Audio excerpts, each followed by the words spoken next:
What is going on, everybody? Super Saturday. How are we doing? It's your host, Sam McIntyre. We are back. New edition of this Move the Chains podcast. How are we doing? I'm not feeling as good as Ohio State this morning. I'll tell you that. What a great game by the Buckeyes. I rooted for the Big Ten last night, even though I kind of had a little say in Texas last night. I didn't bet or anything. I was kind of pulling for Texas last night. But Ohio State got the win. They punched their ticket to the national championship, first time in 10 years or so. So good for Ohio State.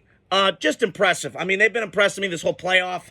I got to give my tip of the cap to Ryan Day, Chip Kelly, and those guys after that embarrassing loss to Ohio State when they all wanted him gone. I appreciate it. And the one thing I'll say about Ohio State, I'll start with them, is they just played with like this urgency and this intense and intent to kick your ass. And it showed last night. That Ohio State defense, much maligned for most of the year, has been killing it in this playoffs. I didn't expect them to beat Tennessee that badly. I didn't expect them to beat Oregon so badly. Hell, my Aunt Colleen even mentioned it last time when I called her to check in on how she's doing. And then last night, I mean, that was just a masterclass of defense by this Jim Knowles guy. And they obviously can recruit. We know that. They've been doing this my whole lifetime, since I've been watching college football and football in general. But I just tip of the cap to Ryan Day, who I've been critical of at times, kind of soft, got called out publicly. Now, again, sometimes I wish he would shut his mouth. Talking to Lou Holtz like he's 90. Calm down, bro. Chill out. But, gets hot, gets emotional. I love the passion with him. But this national championship game is going to be great between Ohio State and Oregon. Or Ohio State and Notre Dame, excuse me. I'm getting my things caught up here. But I was appreciative of that last night. I love their game plan of Ohio State. Attack Texas down the field. They weren't scared of those Texas DBs. They didn't give a shit. They have the best receiver in college football, who kind of got decoyed last night, but Mbuka's so good. Mbuka's so damn good. You got other toys, and it was just a masterclass last night. They ran the football. He had authority last night. I think hearing how soft you were for a long time beats in your head. It takes a toll on you mentally. It kind of reminds me of when I'm watching the Vince McMahon documentary. Undertaker, Mark Calloway, was talking about how WCW is beating their ass for 83 straight weeks, and it plays with your head and psyche a little bit, and that's kind of what I felt like last night when I watched Ohio State kind of establish the ground game to set up that play-action game for Will Howard, who's just on a tear right now, and we'll see how the national championship game goes. I know they're favored by 9.5 right now, but tip of the cap to Ohio State. They earned it, they deserve it, and they're moving on. And I'm just impressed. And I'm not an Ohio State fan. I'm repping my Badgers this morning, even though we just had a shitty year for Wisconsin football. Don't know what the fuck's going on. I will root for the Big Ten, but I'm not going to this weekend. Not next Monday night when Notre Dame's playing. I'm rooting for my Irish. Let's go. I'm all ready. So, the other thing I noticed last night, I'm watching that game, and I got home from the gym last night. I was getting my killer leg day in. And I got home last night right as that game started, and I just kind of noticed something with Texas. I think Coward mentioned this a couple times, is they're just playing too loose. I watch this team, and they've been disappointing my whole life. Like, I feel like they should be so much better than they are, and they just underachieve. And they just, again, I think they had too many people in the cookie jar earlier with the boosters and all that shit, so on and so forth. That I understand. But, man, it feels like right now they are just not, something's off. And Quinn Ewers game-to-game, series, I don't know what I see. I feel like I watched Drew Aller 2.0 last night. Because you see moments and flashes where you go, oh my God, that could be a top 10 pick. And then there's moments like last night where I'm like, huh? He's airmailing swing passes? What's going on? So, and now he's going to the portal. I know he came out last night and declared. So we'll see where he goes. Maybe the Raiders need a quarterback. Maybe. Let him sit for a year. Maybe he might be thrown in. Who knows?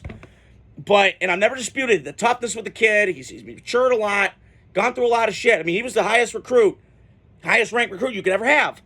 And he balled last night. So I do think there's some momentum there. And I got to give Sark credit. Like, he has built a good team at Texas. Again, he's got the money to do it. No question about it. But, man, I just feel like disappointed. I feel like left with empty calories every time I watch Texas. Because it's just, there's some series where they're just bang, bang, bang, bang, bang, urgency, chop, chop, motherfucker, rapido, on delay, and then there's moments where it's just sleepwalking. And I just can't understand why. And I don't know if it's like Texas just so damn talented that we can just get by with that shit. I don't know. Little things kind of matter in these big games.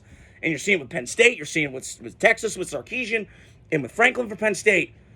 And listen, I give Sark credit. He overcame a lot of shit in his life with the, coming up drunk at Ohio State's practice, or at USC's practice, came into a meeting drunk, and he had to go through the demons, and he had to fight them. And, unlike a lot of coaches, Nick Saban gave him a lifeline and helped him out. And I appreciate that about Nick Saban. That's why he's the GOAT. And I think Kirby is in that realm too. And Marcus Freeman, if he gets this natty against Ohio State, I think he's elevated and launched into that Mount Rushmore coaches. So I just was very disappointed last night with Texas. I don't know why they didn't keep running the ball. I thought last night they kind of got away from that. I know Sark at his heart is a passing game guy. But I just was very disappointed with Texas last night. My buddy Billy just texted me, said Texas choke, what a bunch of dumbasses. I can't agree more. I mean, last night, down at the fucking goal line, you got all these pass interference calls. I feel like it was going on forever and ever and ever, and they couldn't get anything in the end zone. And give Ohio State credit. Like, they fought hard. They stood them up at there. But I just felt like Sarkisian is such a good game planner and designer. They're going outside stretch on this defense with those type of athletes. I didn't get it. And Texas's offensive line, much maligned for the whole year, and really one of the better units in college football. 3 times I've seen them get ass beat by Ohio State and Georgia. 3 different times. 2 by Georgia in that front 7 that's loaded with NFL guys. And Ohio State, Sawyer, and JT destroy them last night. And beat that left tackle pretty badly on that strip sack that obviously sealed the game and put the dagger in the heart of Texas fans. Horns down, not horns up. So, again, I just was very disappointed by Texas last night. Just to recap, a little short video today. And just not a good season ending for Texas. Great year, but disappointment. And once again, feels like I've been watching this for my whole life with Texas. They just slip on the banana peel when the going gets tough. And, they're just undisciplined. They're not all buttoned up all the time. I don't know why there's this, lackadaisical thing. So we'll see what happens. Congrats to Ohio State. Big Ten fan here. But yeah, to recap that, Ohio State's moving forward in the national championship picture. Ohio State's going. And Ohio State's going on. Texas staying home. So stay tuned throughout the weekend. We got 2 games today. I'll give you guys my reactions to that tomorrow. And then a triple header on Sunday. God, this is the best time of year. I'm going to enjoy and soak every damn minute of football I got, baby! So hope you guys have a great Super Saturday. Stay tuned. Got more content coming out. Have a great Saturday. Talk to you guys soon.